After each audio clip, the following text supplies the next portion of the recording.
third lecture of our series of polity through MCQ. We are going to cover 1500 questions, and we have already discussed 50 questions. So if you have not watched the earlier videos, please go and watch it. It's very informative. So we are we will discuss the 51st question. 51th question. Okay, so here it's a match the column question. Match the following one and the list 1 and list 2 and select the correct answers by using the code below. Okay, so the first question is list 1 may we have subjects, list 2 may we have articles of Constitution of India. These kind of questions are often asked. They will give you the articles and they will tell you what does this article mean. तो पहला है annual financial statement या budget, दूसरा है supplementary grant, additional और excess grant, तीसरा है appropriation bill, चौथा है definition of money bill. Okay, and the articles are given here, so you can solve this question and then I will discuss. You can pause it. Okay, so we'll discuss it. See, article 110 is very important, and we know that it's related to money bill, definition of money bill. And then we have article 112, that is annual financial statement या 112 दिया हुआ budget में. फिर article 114 है, ये आपको appropriation bill से related है. Article 114 is related to what? Appropriation bill. So the answer to this question is C is 3, okay, and then D is 1, and then we have annual financial statement is in ACA 2. So we have only one answer, options 2, 3, 1. So the answer to this question is C. Question का answer 1 और B जो है supplementary grant या additional access grant जो है article 115 में था. Even if you don't know this, you can easily solve this question. Supplementary grant ये जो है 115 आर्टिकल में है. और another question that is 52nd question is which of the following is not applicable regarding the purpose of cut motion. अब देखें हम cut motion we have already discussed in previous questions, and I have told in discussions also. So which of the following is not purpose regarding the purpose of cut motion? First is raising question of urgent public importance. Second is drawing attention to any lapse in the part of administration. Third is drawing attention to specific problems. Fourth is concentration discussions on some concrete points. You can tell the answer. इसका answer होगा, I will tell you the answer. Answer होगा A. देखिए होता क्या है, cut motion कब लाया जाता है? When there is to be reduction in the demand for grant अगर रिड्यूस करना होता है तो then will bring cut motion. Cut motion तब होता है कि when the legislature think that the money that is granted is too much, this much of money is not required, then only this cut motion will come into picture. So purpose of cut motion होता है raising question of urgent complete. ये बिल्कुल नहीं होता है. Urgent public importance adjournment motion होता है, तो इसीलिए ए आंसर ये जो होगा ये नहीं है. और क्या क्या होता है कट मोशन में? Drawing attention to any lapse on the part of administration, ठीक है. तीसरा है drawing attention to specific problem. चौथा है, ये सारे चीज़ कट मोशन से होता है. पार्ट ऑफ लैप्स हो रहा है ना किसी न किसी पार्ट ऑफ एडमिनिस्ट्रेशन में, कट मोशन तब लाते हैं जब पैसा डिक्रीज करना होता है, ग्रांट डिक्रीज करना होता है. डिक्रीज क्यों करेंगे? Because you are convinced that whatever money is given to the minister, that is there is lapse in the administration. Second is drawing attention to specific problem. You want to draw attention to specific problem कि कुछ problem है, इसीलिए हम सारा पैसा नहीं देना चाहते हैं. Third is concentrating discuss some concrete points, and the discussion will be on some concrete point like why we are cutting the money that grant. Okay, इसका 52 का आंसर ए होगा. 53 क्या है? Quorum requirement of the Rajya Sabha क्या है? 25, 50, 100 or 126. So the answer is 25. क्यों ऐसा होता है? कोरम क्या होता है? It is the minimum number of members that is required in any house for the so to start the proceedings of that house, and it is 1/10 including the presiding officers. Presiding officer को मिला करके 1/10 होता है. Since the strength of total strength of राज्य सभा is 250, इसीलिए ये जो कोरम होगा उसका 25 होगा. इसी हिसाब से आप बताइए कि first question for today is what is the quorum of Lok Sabha. Now 54th question हम डिस्कस करते हैं. What will follow if a money bill is substantially amended by the Rajya Sabha. This is previous year question, ठीक है. Previous year question में आया है ये कि मनी बिल अगर सब्सटेंशियली अमेंड कर दिया जाएगा राज्यसभा से, ऑब्वियसली राज्यसभा रिकमेंड कर सकता है, तो क्या होगा? द लोकसभा में still proceed with the bill accepting or not accepting the recommendations of the Rajya Sabha. या होगा Lok Sabha can not consider the bill further, Lok Sabha में send the bill to the Rajya Sabha for reconsideration, the bill may call a joint sitting for the passing of the bill. बताइए answer इसका answer a होगा, in the sense कि Lok Sabha still proceed with the bill, accept करेगा or not accept the recommendations of the Rajya Sabha. वो लोकसभा पे depend करता है whether it will accept the recommendation और नॉट। तो ये क्या करेगा, Lok Sabha will proceed to it. तीसरा है Lok Sabha can not consider the bill further, ऐसा कुछ नहीं है कि लोकसभा हैज़ टू कंसिडर। तीसरा है कि ये क्यों नहीं होगा, इसका आंसर ये होगा, हम ये डिस्कस कर रहे हैं कि BCD क्यों गलत है। द लोकसभा में send the bill to Rajya Sabha for reconsideration, no there is no point, कोई पॉइंट नहीं है रिकंसिडरेशन भेजने के लिए, क्योंकि Lok Sabha has overriding power in case of money bill. चौथा है प्रेसिडेंट में कॉल जॉइंट सिटिंग। अब पहली बात है कि joint sitting can only be called in case of ordinary में जब बिल होता है उसके केस में खाली करते हैं, तो there is no provision for money bill, तो ये भी गलत है। तो आंसर क्या होगा, ए। 55th क्वेश्चन डिस्कस करते हैं। Which of the following statement about Speaker of Lok Sabha is not true? Speaker of Lok Sabha के लिए जो सही नहीं है, तो इसमें यहाँ सबसे ज़्यादा ध्यान क्या देना है, इसमें नॉट करेक्ट वाला क्वेश्चन है। तो please see this question, what is this not correct. He has the power to adjourn the sine die, adjourn sine die. अब ये बताइए कि एडजॉर्न साइन डाई क्या होता है, ये दूसरा क्वेश्चन आज के लिए आप लोगों के लिए है, एडजॉर्न साइन डाई क्या होता है। दूसरा, he has the power to summon the house even after prorogation. तीसरा है, he continues to be in the office even after the dissolution of the house until the immediate before the first meeting of the house. He must vacate the office if he ceases to be a member of Lok Sabha. तो इसका answer क्या होगा बताइए, गलत कौन सा है।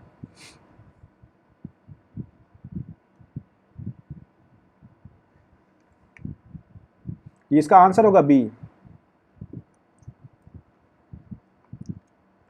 This is the correct answer. अब ये देखते हैं, he continues to be in office even after the dissolution of the house and must until, ये सही है। He must vacate the office to be, ये भी सही है, और उसके पास पावर भी है कि वो एडजॉर्न साइड डाई कर सकता है, तो बी होगा इसका आंसर। अगला क्वेश्चन देखते हैं, the chairman of Rajya Sabha is elected by. अब राज्यसभा का चेयरमैन जो होता है कौन इलेक्ट करता है, राज्यसभा का chairman of Rajya Sabha is vice president. तो कौन इलेक्ट करता है, इसमें elected member of Rajya Sabha, all the member of Rajya Sabha, elected member of parliament, all member of parliament. बताइए इसका क्या होता है आंसर, इसका आंसर होगा D, all member of parliament. क्योंकि इसमें भी अब देखते हैं कोरम बनता है in case of both, quorum is formed for the quorum, हाँ, एक स्पेशल कॉलेजियम बनाया जाता है जिसमें both in the case of president and in the case of the vice president के केस में भी। एंड कॉलेजियम में कौन होते हैं, ये में कौन होते हैं आप बताइए, हर एक में all the member of parliament is there. Now one third question for you is, tell me what is the difference between the members who participate in the election of president and vice president? Comment section में आप लिख सकते हैं। 56th question है, ये session reason question है, rule of left is not essential for effective finance control. हमने discuss किया था कल रूल ऑफ लेफ्ट क्या होता है, कि ठीक है, रीजन है the rule of left suffer from weakness relating to the planning and control of expenditure. अब इसमें क्या है, पहला अब बताइए क्या आंसर, आंसर इसका होगा डी, ए फॉल्स है। रूल ऑफ लेफ्ट लाया जाता है कि if the money is not granted money is not utilized in a financial year, it will lapse and it will be sent back to consolidated fund of India, and it is a way in which the legislature controls the executive। तो इसका ए होगा, ए गलत है, तो are true ही होगा, D होगा option. The rule of left suffer from weaknesses, अभी rule of left में वीकनेसेस भी है, relating to the planning and control of expenditure, ये गलत है ना, ये तो सही है कि वीकनेसेस है कि एक साल आप दिए हैं उसके बाद आप भेज दे रहे हैं, तो there might be certain challenges on the ground, field पे मतलब बहुत सारे चैलेंजेस होते हैं जिसमें the money can not be spend in 1 year, तो इसका आंसर डी होगा। अब 58th क्वेश्चन है, the joint session of the 2 house of the parliament is chaired by. कौन चेयर करता है joint session, vice president, speaker of the house, chairman of the Rajya Sabha and prime minister of India. इसका answer है B, speaker of the house. आपको आपके लिए एक और क्वेश्चन है कि कौन समन करता है, who summons the joint session of parliament, और किस केस में समन किया जाता है, when there is deadlock over ordinary bill और कॉन्स्टिट्यूशनल अमेंडमेंट बिल। 2 क्वेश्चन आपको दिया गया है, आप सॉल्व कीजिए, कमेंट सेक्शन में आंसर दीजिए। 59 का है अंडर द आर्टिकल 368 में क्या है, constitution of India a constitutional amendment bill is passed by the parliament by. Constitutional amendment bill के लिए क्या चाहिए, कैसे पास होगा? Simple majority of members present and voting, two-third majority of the member present and voting, 3/4 majority of the member present and voting, and majority of total membership of the total membership and majority of not less than 2/3 of the member present and voting. Tell me the answers. इसका answer होगा D, not less than. अब इसमें देखिए special majority होता है। ये constitutional amendment bill जो है, इसको अगर और ओवरव्यू देखा जाए इसका, कॉन्स्टिट्यूशनल अमेंडमेंट बिल जो है आर्टिकल 368 में जो ऐसे कॉन्स्टिट्यूशन को अमेंड कर दिया जाता है, 2-3 मेथड है इन which constitution can be amended. मैं बता देता हूँ आप लोग को यहीं, या आप लोग कमेंट सेक्शन में भी आंसर लिख सकते हैं। पहला है कि सिंपल मेजोरिटी से कर सकते हैं, दूसरा है कि स्पेशल मेजोरिटी से कर सकते हैं, इन विच हम क्या करेंगे, जो ये दिया है majority of the total membership of not less than 2/3 of the member present and voting. और तीसरा है जो बहुत ही स्पेशल प्रोविजंस रहते हैं, and that has to be passed and that also changes the federal nature of the state. उसमें क्या करते हैं कि it has also to be ratified by half the state. तो there are 3 method in which constitution can be amended. 3 तरह का majority से कर सकते हैं। तो मेजोरिटी और मोस्ट ऑफ द प्रोविजन जो है वो इसी मेथड से होता है, इसीलिए इसका आंसर होगा डी। अगला क्वेश्चन हम देखते हैं 60 क्वेश्चन है, which of the following statement is not correct. यहाँ आपको ध्यान देना है, मैं बार बार इसीलिए बोल रहा हूँ कि because most of the student will, क्योंकि बार बार बोलने से आपके ध्यान में रहेगा ये कि नॉट करेक्ट आया, तो हमें स्पेशल ध्यान देना है क्वेश्चंस पे। अब है कि द रेलवे बजट एंड क्या क्वेश्चंस क्या है, ऑप्शंस क्या है, the railway budget and the demand for grant related to railway are presented to the parliament separately. पहला है generally one demand for grant is present in respect of each ministry और department. तीसरा है the demand for grant for the Department of Telecommunication. Department of Telecommunication is presented to the Parliament separately. ये है। चौथा है कि the demand for grant of various ministry include both plan and non-plan estimate of the expenditure under each heads. ये not correct, ये चारों statement में गलत कौन सा है बताइए? इसका आंसर होगा सी। अब क्यों होगा आंसर सी इसका, कि demand for grant for department of telecommunication is presented to the parliament. ऐसा कुछ नहीं है कि एक ही साथ दिया जाएगा, चाहे वो कोई भी डिपार्टमेंट हो, जितनी भी मिनिस्ट्री है। तो why will we give some special privilege to this department of telecommunication. तो हर एक को समान इज्जत दिया जाता है, हम इक्वालिटी में विश्वास करते हैं। तो ऐसा नहीं है कि हम टेलीकम्युनिकेशन डिपार्टमेंट को ज़्यादा भाव देंगे, ऐसा कुछ नहीं है। अब पहला, अब हम बाकी भी जो गलत हैं उनको डिस्कस करते हैं। ऐसा क्या है, railway budget and demand for grant related to railway as presented to the parliament separately. देखिए अभी क्या है कि एक ही साथ होगा ये अभी, क्योंकि 2017 में क्या हुआ था, रेलवे बजट और जनरल बजट को मर्ज कर दिया गया था। तो अब जनरल बजट मतलब only one budget is there. तो ये क्वेश्चंस पहले बना है कि इसीलिए इसका आंसर ए मतलब सही है, अलग अलग होता था पहले। Generally one demand for grant is presented, हाँ एक ही डिमांड फॉर ग्रांट होता है कि हर एक मिनिस्ट्री का जो होता है एक डिमांड होता है कि हमें एक साल में इतना रुपए दो to the legislature and we will spend that on social sector schemes. और डी है, सी तो आंसर होगा, गलत है सी।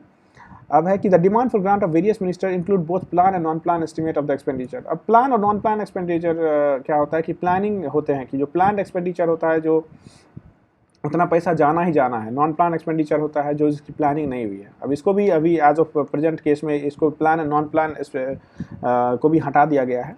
तो ये दोनों चीज़, रेलवे बजट को भी मर्ज कर दिया गया और प्लान और नॉन प्लान भी जो है उसको भी अभी क्या कर दिया गया है, इट हैज़ बीन रिमूव्ड।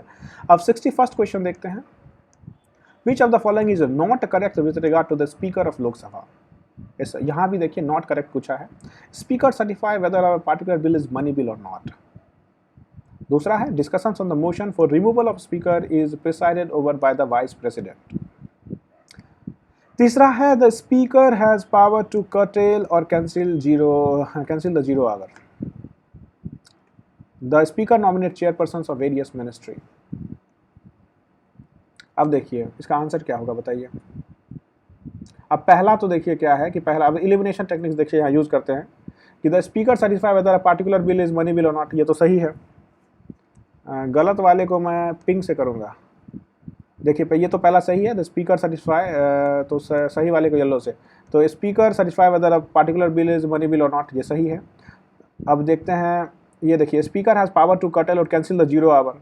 अब स्पीकर को पावर तो होगा, he is the presiding officer of Lok Sabha, तो obviously he definitely has power, वो कुछ भी कर सकता है। Obviously he is confined to Lok Sabha and which is by law. Speaker nominate chairperson of various committee, ये भी सही है। तो आंसर कौन सा हो जाएगा? अगर बी में कन्फ्यूजन भी लग रहा था आपको तो आप बी बोल सकते हैं, तो बी हो जाएगा आपका आंसर। डिस्कशंस और motions for the removal of is presided bye the vice president, vice president does not preside. कौन प्रिसाइड करता है ये मैं कल बताऊंगा, आज आप लोग को mention, you will have to mention in the comment section. ये भी एक क्वेश्चन हो गया आपको कि रिमूवल ऑफ स्पीकर जब होता है तो हु प्रिसाइड। अब अगला क्वेश्चन देखते हैं 62। इसमें क्या है, which of the following statement are correct in respect of the parliamentary debate, parliamentary debate on appropriation bill. अब parliamentary debate on appropriation bill होता है, हम जानते हैं अप्रोप्रिएशन बिल कब लाया जाता है, to draw any money from the consolidated fund of India, और जब तक ये एक्ट नहीं बनेगा तब तक कंसोलिडेटेड फंड ऑफ इंडिया से पैसा नहीं आएगा। अब नहीं निकाल सकते हैं। अब इसका ऑप्शंस देखते हैं, correct in respect of parliamentary debate of on appropriation bill. पहला है no amendment can be moved on the amount of expenditure, ठीक है, कोई अमेंडमेंट नहीं कर सकते हैं इसका जो अमाउंट ऑफ एक्सपेंडिचर डिसाइड किया गया है, इसमें करेक्ट पूछा है, ठीक है। Speaker is empowered to withhold permission on matters of repetitive nature. तीसरा है Rajya Sabha has power to amend and reject the bill. तो ये देखिए कौन सा होगा स्टेटमेंट करेक्ट। अब देखिए सबसे पहला बात, हाँ ठीक है, आप सॉल्व कीजिए, यहाँ देखिए ऑप्शंस आप देख सकते हैं, बताइए क्या होगा इसका आंसर। अब देखिए डिस्कस करते हैं, देखिए Rajya Sabha has power to amend and reject the bill, Rajya Sabha के पास कोई मनी बिल के केस में कोई पावर नहीं है, तो तीसरा गलत है, ठीक है। तो आप एलिमिनेट कर सकते हैं इसको, देखिए तीसरा गलत होता है, ये आंसर हो जाएगा आपका ये। इसी तरह से एलिमिनेशन टेक्निक आप लोग को यूज़ करने हैं, even if you are confused.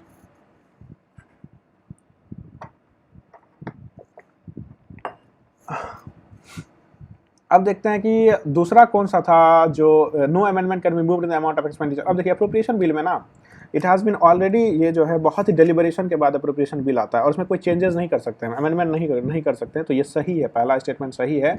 Speaker is empowered to withhold the permission on matter of repetitive nature, ये भी सही है कि स्पीकर के पास पावर है कि जो बार बार रिपीट हो रहा है उसको विथहोल्ड कर सकता है। विथहोल्ड का मतलब रिजेक्ट होता है, ज़्यादा घबराने की जरूरत नहीं है, ये विथहोल्ड का मतलब रिजेक्ट परमिशन। अब 63rd क्वेश्चन को हम डिस्कस करते हैं, अकॉर्डिंग टू पार्लियामेंट्री प्रोसीड्योर। देखिए बुलेटिन तो हमारा पीछा ही नहीं छोड़ रहा है, फिर से आ गया ये बुलेटिन, ठीक है, अच्छा है। द टर्म, अब ये तो आप लोग को सही करना पड़ेगा, ये देखिएगा, क्योंकि because I have discuss the same thing at least like thrice discuss कर चुका हूँ, तो अब गलती नहीं करना है। According to parliamentary procedure the term bulletin means that the speaker, क्या मतलब है इसका?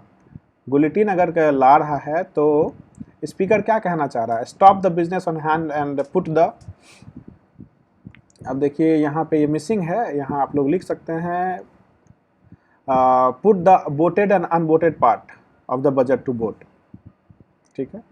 Adjourn the house before expiry of the time matter to vote, disallow voting of the on the motion, reprimands a member of misbehaviour. बताइए इसका answer क्या होगा? ये एक जो ए थोड़ा इनकम्प्लीट हो गया, एडिटिंग में थोड़ी गलती हो गई थी। Stop the business on hand and put the matter to vote, put the matter to vote, matter में कुछ भी हो सकता है, बजट हो सकता है या कोई बिल हो सकता है। इसका आंसर बताइए। इसका आंसर ए है। बुलेटिन में क्या करते हैं कि अगर टाइम कम रहता है ना, तो स्पीकर के पास ये पावर है कि कोई डिस्कशन अगर पूरी नहीं भी हुई है तो whatever the discussed and undiscussed parties both are kept to vote, तो डिस्कस अनडिस्कस्ड दोनों पार्ट को वोट पे वोटिंग के लिए रखा जाता है। Okay, will discuss the next question, that is 64। While discussing the budget, the parliament cannot. Budget discuss करते टाइम पार्लियामेंट क्या नहीं कर सकता है? Give assent to demand, reduce the demand, refuse the demand and increase the demand. अब बताइए क्या होगा answer? Tell me the answers. I will tell you the answer. The answer is D. अब ये जाहिर सी बात है, कॉमन सेंशियल क्वेश्चन है। देखिए कि बजट डिस्कस कर रही है तो पैसा तो किसी को देने में अच्छा नहीं लगता है। अगर कोई मिनिस्टर 100 करोड़ मांग रहा है तो पार्लियामेंट उसको 200 करोड़ तो नहीं देगा ना। तो दैट इज़ वेरी मच आप थोड़ा सा अप्लाई कर सकते हैं इस तरह के क्वेश्चंस में कि parliament can not increase the demand, demand normally cut motion ही लाया जाता है।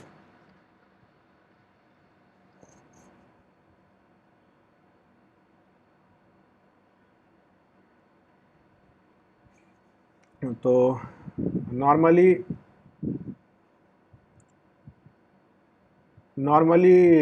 कट मोशन ही लाया जाता है, तो इंक्रीज द डिमांड नहीं कर सकेंगे, पार्लियामेंट इंक्रीज नहीं कर सकता है डिमांड। अभी अर्थक्वेक आई हुई है यहाँ पे, इसीलिए सब कुछ हिल रहा है, मैं भी हिल रहा हूँ, that's why there will be delay for 1 or 2 minutes. I'm sitting in Delhi and it was a major jolt. Sorry for the delay.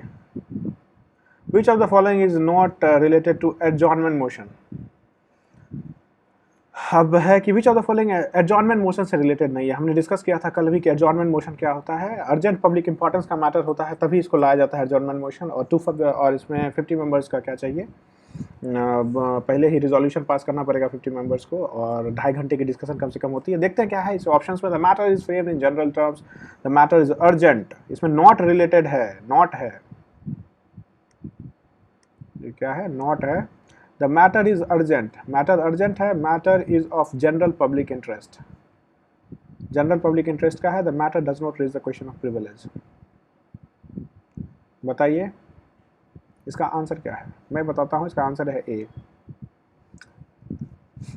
तो matter is urgent, urgent matter के लिए तो करते ही हम, जनरल पब्लिक इंटरेस्ट के लिए भी करते हैं, और इसमें प्रिविलेज का कोई बात नहीं करते। हम देखेंगे प्रिविलेज क्या होता है, पार्लियामेंट्री प्रिविलेज, प्रिविलेज की बात नहीं करते। इसका आंसर ये होगा कि the matter is framed in general terms, ऐसा कुछ नहीं होता है, matter is not framed in the general term. अब 66th क्वेश्चन हम डिस्कस करते हैं। क्या है 66th question, Which one of the following carries out a demarcation of electoral constituency in the state and allocate a seats to the Lok Sabha to different states? Election commission अब है कि कौन demarcate करता है, हर एक census के बाद जो है डिमार्केशन होना है, ऐसा कॉन्स्टिट्यूशन में प्रोविजन है कि after each census it has to be demarcated, demarcation होना है। और हर एक स्टेट से कितने एमपीज कॉन्स्टिट्यूंसीज होगी वो भी डिसाइड होना है। तो कौन सी ऐसी ऑर्गेनाइजेशन है जो करती है, एदर इट्स इलेक्शन कमीशन और रजिस्ट्रार जनरल और डिलिमिटेशन कमीशन और state reorganization commission. Tell me the answers, बताइए क्या होगा, इसका आंसर होगा डिलिमिटेशन कमीशन। डिलिमिटेशन कमीशन ये डिमार्केट करता है। अगला क्वेश्चन 67 है, which of the following is correct with respect to 0 hour discussion. है बहुत सारे डिस्कशन होते हैं, उसमें 0 आवर डिस्कशन भी एक डिस्कशन है, क्वेश्चन आवर के जस्ट बाद होता है 0 आवर, और ये तब तक चलता है जब तक agenda of the day had not been decided, between question hour and agenda of the day not decided के बीच में 0 आवर होता है। ऑप्शन से पहला, it is not directed against individual members, it covers question raised over matter of public importance. बताइए क्या होगा answer, it cover question raised over matter of public importance, क्या ये वो होता है? इसका आंसर होगा ओनली 2। क्यों होगा ऐसा? It is not directed individual member. देखिए गलत है ये, क्योंकि ये इसमें क्या करते हैं, क्वेश्चंस पूछते हैं, तो ऑब्वियसली इंडिविजुअल मेंबर्स को पूछेंगे, तो obviously he will be directed, it will be directed against individual member.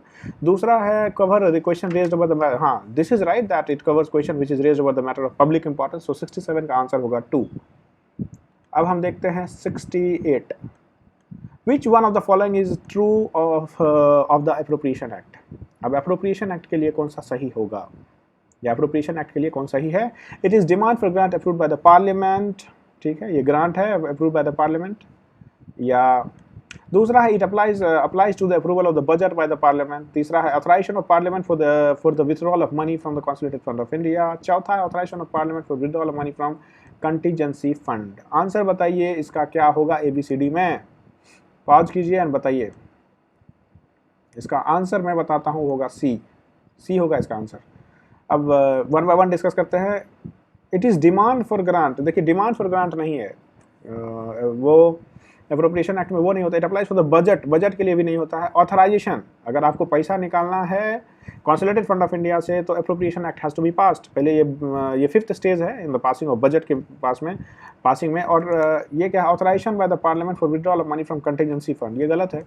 क्यों गलत है? क्योंकि for withdrawing of it is contingency fund जो होता है, हमारे यहाँ 3 फंड है, we have discussed earlier lectures में। If you didn't watch, please go and watch those lectures, those are very much useful. तो ये 3 फंड हैं, consolidated fund of India, public account of India और कंटीजेंसी फंड ऑफ इंडिया है। तो withdrawal of fund, अगर contingency fund of India से हमें पैसे निकालने होते हैं तो ये पार्लियामेंट का रिक्वायरमेंट है ही नहीं। पार्लियामेंट इज रिक्वायरमेंट या parliament approval is only required in case of contingency fund, sorry consolidated fund of India, article 266। But in case of public account of India and contingency fund of India, executive action is required. तो ये D गलत है। तो answer क्या हो जाएगा इसका? सी। 69th question देखते हैं। Which one of the following statement is correct with respect to the power of parliament in enacting the budget? Power of parliament in enacting the budget कौन सा करेक्ट है? पहला क्या है कि it can increase a tax but can not reduce it. It can increase a tax as well as reduce और abolish it. It cannot increase a tax but it can reduce or abolish it. It can neither increase nor reduce it. तो इसमें answer क्या होगा बताइए? देखिए parliament के पास, मैं बताता हूँ आंसर, इसका आंसर होगा बी, कि कुछ भी कर सकता है पार्लियामेंट के टैक्स से related. It can increase a tax as well as reduce और abolish अ टैक्स। ठीक है। अब 70 क्वेश्चन क्या है? 70th क्वेश्चन है, which one of the following can establish an additional court for better administration of any existing law with respect to the matter contain union list. अब है कि additional court कौन बैठा सकता है?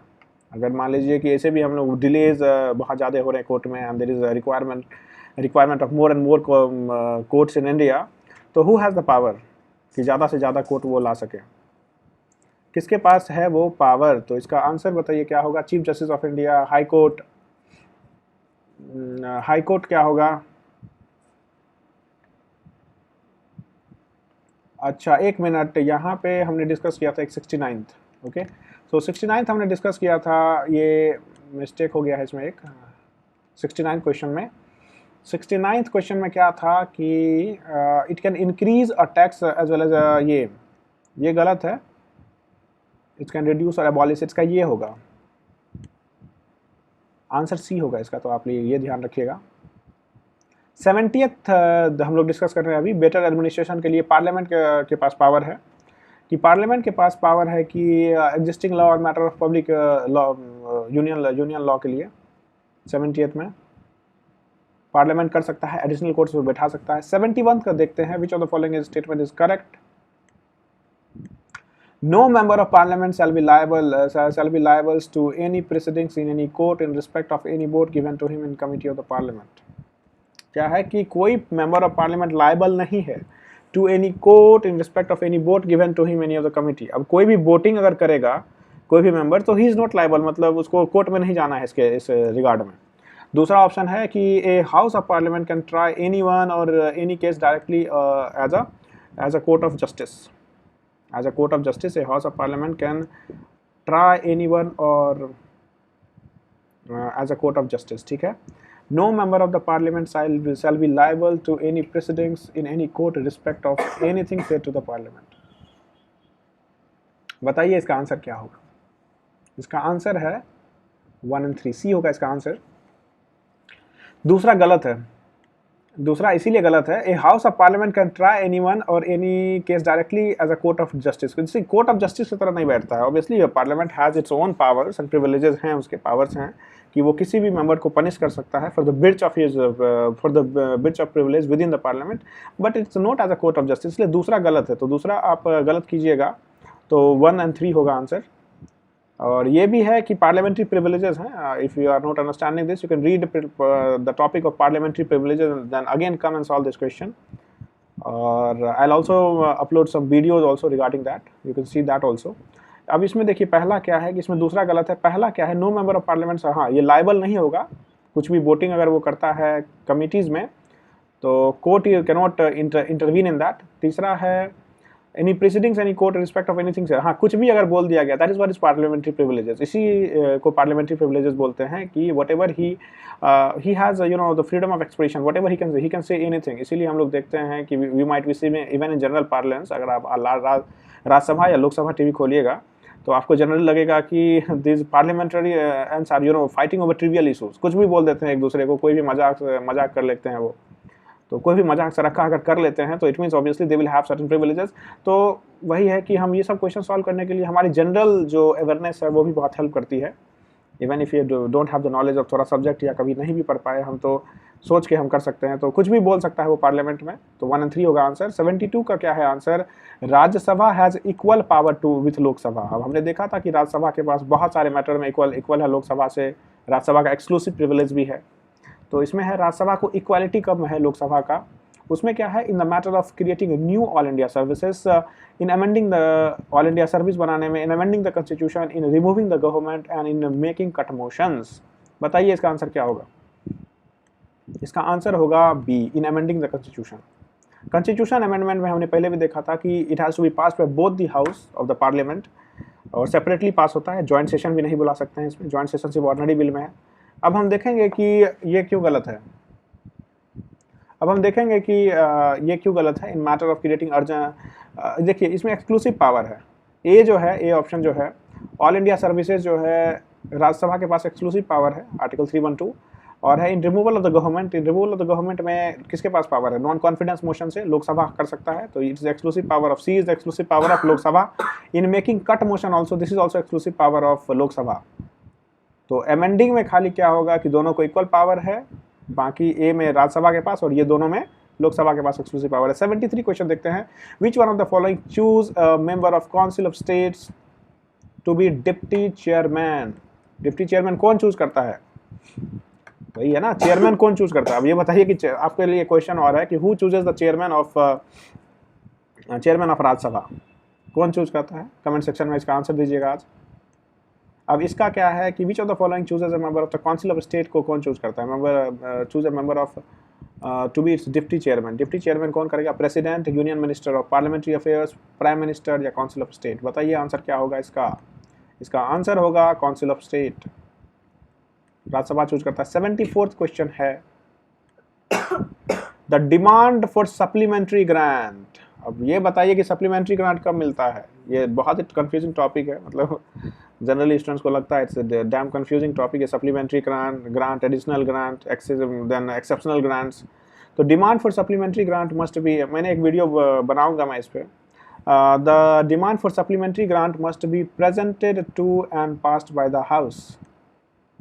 कब होगा? Before the end of respective financial year, before the budget of the following year is passed, after the withdrawal of money from the consolidated fund, after the submission of the report of CAG. बताइए इसका answer क्या होगा? इसका answer होगा, बताइए, आपको बताना है। इसका आंसर ए होगा, before the end of the respective financial year. इसमें हो गया सप्लीमेंट्री ग्रांट कब देते हैं? देखिए सप्लीमेंट्री ग्रांट कब दिया जाता है? सप्लीमेंट्री ग्रांट दिया जाता है when the money that is allocated for that particular project in a year, जो पैसा अलोकेट किया है दैट इज इनसफिशिएंट, तो उनको दिया जाएगा। मगर इसमें क्या होगा कि पास करना पड़ेगा आपको उसी फाइनेंशियल ईयर में, उस फाइनेंशियल ईयर खत्म होने से पहले आपको एप्रोप्रिएशन बिल लाना पड़ेगा। अब इस लेक्चर का लास्ट क्वेश्चन देखते हैं, दैट इज 75th क्वेश्चन। हम देखते हैं क्या है। Which of the following expenditure shall be charge on the consolidated fund of India. Consolidated fund of India में कौन सा एक्सपेंडिचर चार्ज होता है? चार्ज एक्सपेंडिचर के बारे में बात कर रहा है। अब देखिए हम ये पहले डिस्कशन पे आगे भी कर चुके हैं। The involvement and allowances of the president and other expenditure related to his office. दूसरा है involvement and allowances of the prime minister and expenditure related to his office. तीसरा है the salaries and allowance of the chairman and deputy chairman of the council of states, the salaries allowance of the speaker and deputy speaker of Lok Sabha. तो किसके case में होता है? आप options देखिए और मुझे आंसर बताइए। You will have to tell the answers. बताइए क्या होगा इसका आंसर? मैं डिस्कस करता हूँ। देखिए चार्ज एक्सपेंडिचर क्या होगा? जो चार्ज एक्सपेंडिचर होता है उसको that can not B voted by any house of the parliament. Discussion दोनों हाउस में हो सकता है। अब किसका होता है? देखिए आप एलिमिनेट कर सकते हैं इसको, ठीक है। ये देखिए कि प्राइम मिनिस्टर का जो सैलरी होता है ना, salary and allowances prime minister का, वो पार्लियामेंट डिसाइड करती है। तो 2 को एलिमिनेट कर दीजिए, तो 2 को एलिमिनेट करते हुए भी आप झटाक से आपको आंसर आ जाएगा, दैट इज सी।